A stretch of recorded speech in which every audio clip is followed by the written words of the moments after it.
So I've been using the Google Pixel 4a for about a month now, and in that month of using this as my everyday phone, I found quite a few things that were either great features that I did not mention in my original review, or were big pain points that neither I or most other reviews mentioned. So in this video, I want to give you an update on what it's like to use the Google Pixel 4a as your everyday phone. Now, I first want to mention that before this phone, I was using a flagship phone. So coming to the Google Pixel 4a, a mid-range phone, about 1/3 of the price of the phone I was using, I figured this phone was going to have quite a few disappointments for me. I thought it was going to be slow, and to my surprise, pleasantly, this phone was really pretty fast. Everything I was trying to do on a day-to-day basis was as fast as I needed it to be. I'm talking about texting, Snapchat, Instagram, just basic stuff like that. Spotify, it was all like the apps open quickly, they navigate quickly, and you don't know you're using a $350 phone when you're doing stuff like that. Now, of course, I was not out there editing videos and photos. I wasn't playing intense games on here. Like a lot of things like that are way heavier lifting, that are really going to push your phone.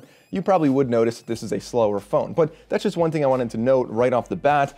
But now let's get into the actual pros and cons of what it was like to use this. Starting off with the physical aspects, the first big drawback, and this was actually a really big drawback for me, was the volume of the speaker. So you don't realize at first how often you're using your speaker in a louder environment. So at first I thought, you know what, I don't listen to music through my speaker anyway, it's not going to be a big deal. But what I didn't realize is every time I'm on Google Duo or any kind of phone call using speakerphone, if it's a little bit windy outside or if it's a little bit noisy where you are, if there's people talking off in the distance, it becomes almost impossible to hear whoever you're talking to on the phone. I mean, of course, if you go to a regular phone call, it is, loud enough, but just what I'm saying is if you're on speakerphone, the little speaker on here is definitely very, very quiet. Something else that I thought was really interesting, this is not really a pro or a con for the phone specifically, but I found that yes, this has a headphone jack, we were excited about that, but for me specifically, I found that in the entire month of having this phone, I have not once plugged anything into that headphone jack. I don't know if that's just because I have wireless earbuds kicking around or because I lost the aux cable for my car, but I always took the time to set up Bluetooth in other people's cars and stuff like that, just because I found that it is actually a nicer experience. So really the point of this is I was excited to see the headphone jack, but honestly, it turns out I didn't miss it as much as I thought I did. Now, a big positive of this phone, a lot of people were kind of bashing the all-plastic unibody, but of course, Google was cutting costs, making only one color, only one size, an all-plastic body. I think that's a good move on their part. And on top of that, not having any kind of glass back, not having high gloss or really anything like that means that the phone is pretty durable. You're talking about just an all-plastic design. Yes, you might maybe scratch the back, but I have not scratched it yet. I have not had any concerns with dropping it. The only thing that I would recommend, however, is you should be getting a screen protector for the front. It is a relatively soft screen, so if you put it in your pocket and you have a coin in your pocket or just something that you forgot was in there, maybe a key, it's very easy to scratch the screen. So I went out there and, a big positive here, it is a flat screen, so the flat display means you can get a nice tempered glass screen protector. That's exactly what I did, so I'm not worried about scratching it. Of course, now that screen protector could crack, as it did right here, but regardless, the durability of this phone, I was definitely very impressed. Now, of course, you don't have the IP rating on here, no water resistance, so it's not perfectly resistant to, everyday use, wear and tear. If you get it wet, that could cause damage, but like I was saying, durability is not a problem except for water and for the screen. As far as the camera setup goes on the back, I'm used to having 3 cameras on the flagship phone I had before, and going down to 1 camera I thought was going to be a big disappointment, but I kind of have a bit of a revelation here that I think a lot of phones are eventually going to converge to having fewer but better lenses. I think having a lot of lenses just kind of makes your phone bulkier, and it is actually really nice to have a small, very slim camera bump. As you see right here, this one does not get caught on your pocket, it doesn't really wobble on a table, and you still have a really good camera. Obviously, it's a lot of software, it's only 12 megapixels, but you're taking great photos. Now, I don't want to get too off topic with what phones should look like. I'm just saying right here, it is nice that you have just a really slim camera bump and a really good camera, and I'll talk about the camera more later on in this video. But something interesting, for some reason, Google really struggles with camera bumps. I saw this on the Google Pixel 4, and again on the 4a right here, the paint is already wearing off just from me having this in my pocket, the paint on the camera bump. So you can see this little shiny spot in the bottom right corner. It's not a big deal, it doesn't bother me, but for some people, if you have a phone and a month later, the paint is already wearing off the camera bump, that could be a disappointment. The fingerprint sensor in the back I found was in a great location, very fast, very accurate. It's something we've seen on a lot of other Pixel phones and just a lot of other phones in general, so I do like having that fingerprint sensor. But one drawback with this is if you put your phone in your pocket with the screen facing outward and the fingerprint sensor facing your leg, then it will register your leg as an incorrect fingerprint, and after it does that for some amount of time, it says you incorrectly attempted more than 5 times, and when you take it out of your pocket, try to sign in, it says can't sign in, your fingerprint was misregistered 5 times, and then you have to type in your PIN, and then you're ready to go again. But it's just something that if you keep your phone in your pocket that way, you're going to be annoyed unless you have a case on this phone. Now, I talked a little bit about durability and not needing a case, so having no case on this phone also really accents one of the big benefits of having this phone, even over a lot of flagships, and that is the small, compact size. It's very pocket-friendly, hand-friendly, it's small, but it also has a reasonably large screen-to-body ratio. Yes, I'm looking at you, iPhone SE. Now, we knew the screen on here was not going to be of any incredible quality. We kind of expected that when we first saw this. So if you're outside in broad daylight, it's not the brightest screen, but weirdly enough, that's actually a positive when you're in a really low light environment. So if you wake up in the middle of the night, as I said in my Note 20 update, I wake up and if I look at this phone right here, I'm absolutely blinded. Even at the lowest light setting, it's just such a big screen and it's so bright.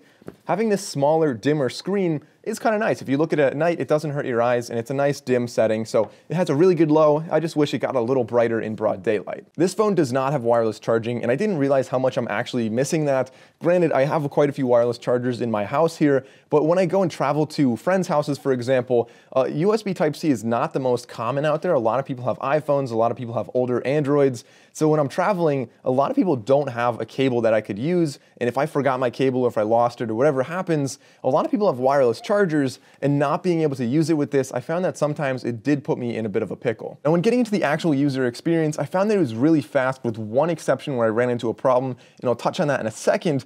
But Google Pixels have really great features that are even brought down to this $350 phone. So one of them is like the real-time transcription. It's a really nice feature to have. Call screening is absolutely amazing. And if I'm going to switch back from this to whatever my next phone is, that's definitely going to be the #1 feature I will miss. On top of that, you have the Now Playing feature, which identifies songs around you. The jump up to 128 gigabytes for this one versus last year's 64 gigabytes is definitely a really welcome upgrade. That is a lot of storage to have on a smaller, more mid-range phone, and so I'm definitely very excited about that. Of course, you can also store things on Google's drives and all their stuff online if you're trying to do cloud storage. But 128 gigs on here should be more than enough for most people. This has 6 gigs of RAM, which is definitely more than enough. This obviously has a relatively weaker chipset compared to a lot of flagships, but you're running Google's version of Android, which is very light, very fast, and on top of that, you will be getting updates before a lot of other phones out there, so you're gonna have a great experience with this phone. It's gonna feel much faster than other similar phones with the same chipset because it's just so light of an operating system, and it's just so smooth when you're doing stuff. Now, the one hiccup I mentioned before with the user experience was actually if you're on long Google Duo calls. I found that this happened 2 or 3 times to me already. If I'm calling somebody, talking to them for maybe 20, 25 minutes, 30 minutes, then the phone overheats and the whole thing just gets really, really weird. It freezes, you can't see who you're talking to, and you have to restart the phone. And you'll notice that it definitely gets really hot along the top side of the phone. So, if you're going to call people for a long time, just keep that in mind. It might be a little bit weird here and there. Using this phone for maybe 4.5, 5 hours of screen time every day and having always on display turned to on, I found that I'm still easily getting through an entire day with at least 20% when I'm going to bed. So really no problem getting through a day with this phone. I'm very happy with the battery life. Now, getting into the cameras, when you go in broad daylight, this camera is absolutely incredible. I really love the white balance of it. I like the color of it. I really like everything about it. It's a very natural looking photo. And when you're in very low light, it also does an excellent job when you're in night mode. Of course, it takes a little bit longer, maybe 15 seconds to take a shot, but the night shots look really good. Now, where it gets weird is when you're in between the two and it's like an early sunset. It's still pretty bright out, but if you're trying to take a regular photo, it's very noisy. If you go into night mode, it doesn't quite know how to do this because it's a little too bright for night mode, and photos tend to be a little bit weird. So here's a picture right here. I shared it on my Twitter. If you guys want to see more, go check out my Twitter. I'll link it down below. It's Mike O'Brien with 2 N's at the end. The camera also takes a second to process and kind of like make the photos when you go check them out. out because it is a slower processor, and that's kind of how Google takes photos.